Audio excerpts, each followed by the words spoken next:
Alors nous sommes le jeudi 15 mars 2018, nous sommes de retour à la Garde. J'ai quelqu'un à côté de moi, j'ai lui demandé de se présenter. Bonjour. Bonjour Philippe, Yvette Chalaille, une des organisatrices du salon Talents de Femmes qui se tient tous les ans à la Garde. On est venu l'année dernière, j'ai remarqué que la présidente avait changé. Madame Brigitte Granarolo nous a quittés. Désormais, c'est Madame Christiane Rémy, qui est une figure très connue à la Garde, qui a pris la présidence de Talents de Femmes. On est là pour cette édition 2018. On va bien sûr en parler. D'abord, la préparation. Alors la préparation, c'est un travail énorme. Mais il y a une équipe formidable. Nous sommes tous et toutes complémentaires. Et nous sommes arrivés à réaliser en peu de temps quelque chose de chaleureux, de convivial, des choses très très nouvelles que nous n'avions pas les années précédentes. Toutes nos exposantes sont ravies d'être ici.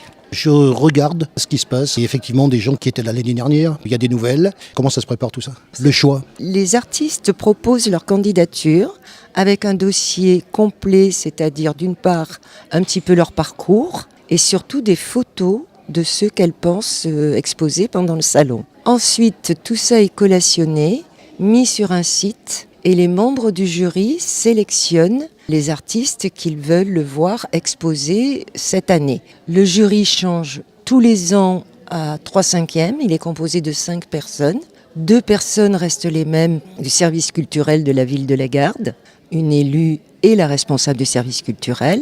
Et les 3 autres membres du jury sont renouvelés chaque année de façon à ce qu'il y ait toujours un regard neuf sur les œuvres proposées. Alors ce n'est pas du tout un critère de jugement, c'est plutôt pour qu'il y ait une harmonie entre les œuvres présentées. Et comme ça change tous les ans, une artiste qui aura été refusée une année aura toutes ses chances l'année suivante. Est-ce qu'il y a un thème justement d'une année sur l'autre? Absolument pas. Nous l'avions fait une année et en fait ça a dérangé les artistes d'être obligés de travailler sur un thème précis. L'occasion de rappeler le nombre d'éditions. Ça a démarré quand? En 2001. Ah, il y a du recul, hein? Il y a du recul, nous ne sommes pas toutes jeunes. Alors en 2001, je n'y étais pas personnellement, mais c'est sous la houlette de Madame Michèle Beaufort. Que je connais, oui. Voilà, donc c'est Madame Beaufort qui a eu l'idée de ce talent de femme. Et ensuite, plusieurs présidentes se sont succédées, dont la dernière en date, que vous connaissez aussi, qui est Brigitte Granarolo.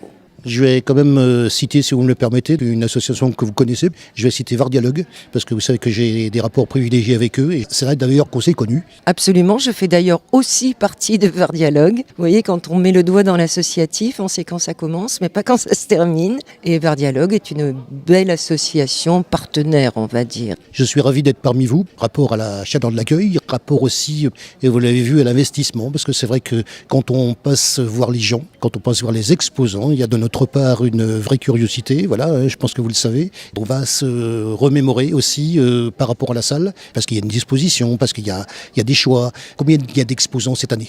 À peu près comme les autres années, c'est-à-dire nous avons 25 artistes peintres, 9 sculptrices, toutes de grands talents qui ont mis très mal à l'aise le jury, mais dans le bon sens, bien sûr, une photographe, 11 créatrices d'art disposées tout autour de la salle. Et là, au niveau disposition, comment vous disposez tout ça? Alors c'est très difficile, effectivement. Pour créer, je le rappelle, puisque je suis parfaitement ce que vous dites, il me semble qu'on a parlé il y a quelques instants d'harmonie, parce que c'est ça aussi qui compte.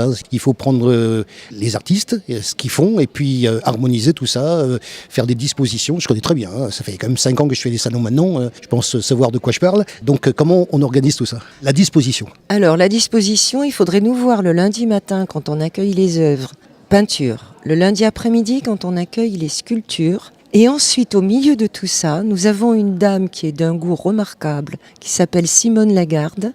Et toute l'équipe est autour d'elle pour voir comment tout peut s'harmoniser. Mais Madame Lagarde, Simone, nous aide d'une façon remarquable. C'est une ancienne galeriste. Elle a l'œil et tout au cours de l'année, avec elle et puis nous repérons des artistes nouvelles pour les présenter au salon de l'année suivante. On va parler dans quelques instants des exposants, c'est normal, mais il me semble qu'on est jeudi, et il me semble que peut-être, je dis bien peut-être, hier au soir, il se passait quelque chose. Et oui, hier soir, il se passait un grand événement, puisque c'était notre vernissage, le mercredi 14 mars. Nous avons essayé de compter, mais il y avait vraiment une très forte affluence. On pense qu'il y avait entre 350 et 400 personnes qui ont été présentes hier soir. Dont le maire.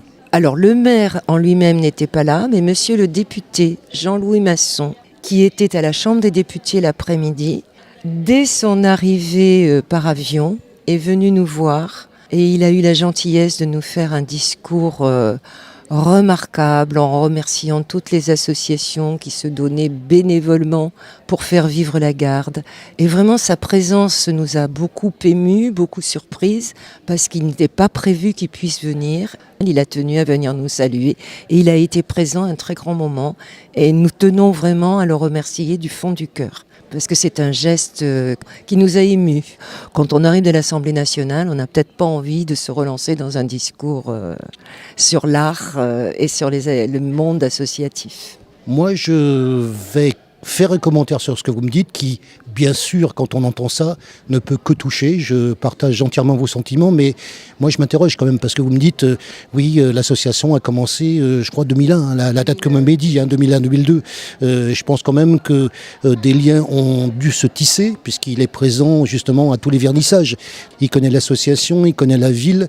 Je pense quand même qu'il y a des liens qui se sont tissés et peut-être que lui aussi, c'est une pure supposition, encore que, je pense peut-être qu'il avait envie de venir vous voir aussi. Oui, mais quand même... je partage, oui, bien sûr, l'emploi du temps, d'accord. Voilà, il a un emploi du temps très très chargé. Et je vous ai vu quand on l'a vu arriver, alors que ce n'était pas prévu, puisqu'on comprenait très bien qu'il avait des engagements par ailleurs. Mais vous êtes venu, mais... Vous savez pas comme vous nous faites plaisir. Enfin, moi, ça m'étonne pas. Hein. Non, mais c'est vrai. Je côtoie la personne, je le salue d'ailleurs, soit dit en passant, puisqu'on l'a vu d'ailleurs dans cette salle qu'on va reciter, puisque bien sûr on est à la Garde, on est à la salle Gérard Philippe, je l'ai croisé de nombreuses fois ici, donc d'une certaine manière ça ne m'étonne pas, et j'en suis ravi pour vous d'ailleurs. Voilà, nous avons été très touchés parce que monsieur le maire Jean-Claude Charlois était à Rome, donc nous savions que lui ne pouvait pas venir, et monsieur Masson donc nous a fait cette merveilleuse surprise. Bien, on va quand même parler des gens qui sont là. Il y a peut-être des gens qui étaient là l'année dernière, il y a peut-être des nouveaux, on vient de faire le tour. Qu'est-ce que vous avez à nous dire ? Alors, je vais peut-être vous citer le nom des primés, entre guillemets. Le premier prix a été attribué à madame Paul-André Maraval pour l'ensemble de son œuvre. C'est une dame qui expose à la fois de la peinture et de la sculpture. Le second prix à Ariel Girousse, qui est une peintre et qui se fait appeler Tariel. Et ensuite, il y a eu 3 coups de cœur décernés par le jury. Madame Viviane Alberti, peintre. Madame Sandrine Allegrini, qui fait de la poterie, du raku, donc en artisanat d'art. Et Madame Christine Stéphanov, qui fait des sculptures contemporaines très grandes, absolument remarquables. Donc ce sont les primés de cette année. Cette année, nous recevons 25 artistes peintres, avec beaucoup de nouvelles personnes. Nous avons également 9 sculptrices qui sont, je crois, exposent chez nous quasiment pour la première fois. Nous avons pour la première fois aussi une photographe et nous avons 11 artisanats d'art qui sont renouvelés par moitié à peu près.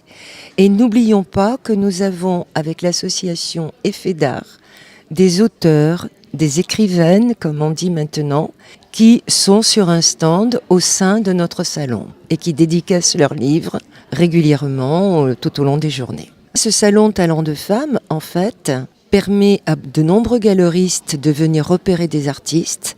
Ensuite, elles sont contactées directement. Nous transmettons leurs coordonnées, leur numéro de téléphone, etc. Et beaucoup nous font savoir après qu'elles ont été contactées soit par des acheteurs, soit par des galeristes. On est un petit peu une vitrine de ce qui se fait de nouveau parfois. Nous créons aussi des liens entre les artistes. En plus, l'association Talents de Femmes, 3 fois par an à peu près, organise des conférences sur des thèmes artistiques, dont nous en avons déjà fait plusieurs, comme sur Tamara de Limpica, Égérie de l'Art déco, musique et symbolisme dans l'art pictural.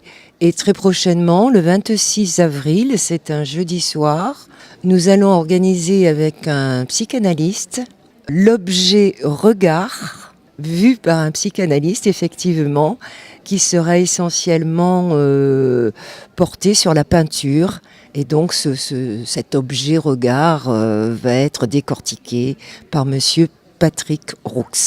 On va revenir justement l'année dernière, puisque là on est au début de l'édition 2018, au niveau fréquentation du public. Comment ça a marché l'année dernière et qu'est-ce que vous attendez dans ce domaine de l'année 2018 ? Alors bien sûr, nous attendons toujours plus. L'année dernière, on avait eu 1 millier de personnes à peu près pendant la semaine. Cette année, je ne pourrais vous le dire qu'à la fin du salon, c'est-à-dire dimanche 18 mars à 18h. Alors, quand on arrive dans la salle, à gauche, il y a donc toute l'équipe qui est là. Et bien sûr, on va les citer puisque justement, cette équipe a changé. L'occasion d'apprendre des noms qui sont encore là et puis des nouveaux. Alors, Christiane Rémy, présidente, faisait quand même partie du conseil d'administration. Ensuite, Viviane Alberti faisait aussi partie du conseil d'administration. Moi-même, j'en fais partie depuis de nombreuses années, donc Yvette. Et sont venus nous rejoindre Betty Mougenot, Christine Vernet, Marcel Roy, et puis nous avons un monsieur qui tient à rester un petit peu dans l'anonymat, mais qui gère la totalité de nos supports, sites, Facebook, etc., et qui nous aide d'une façon absolument remarquable.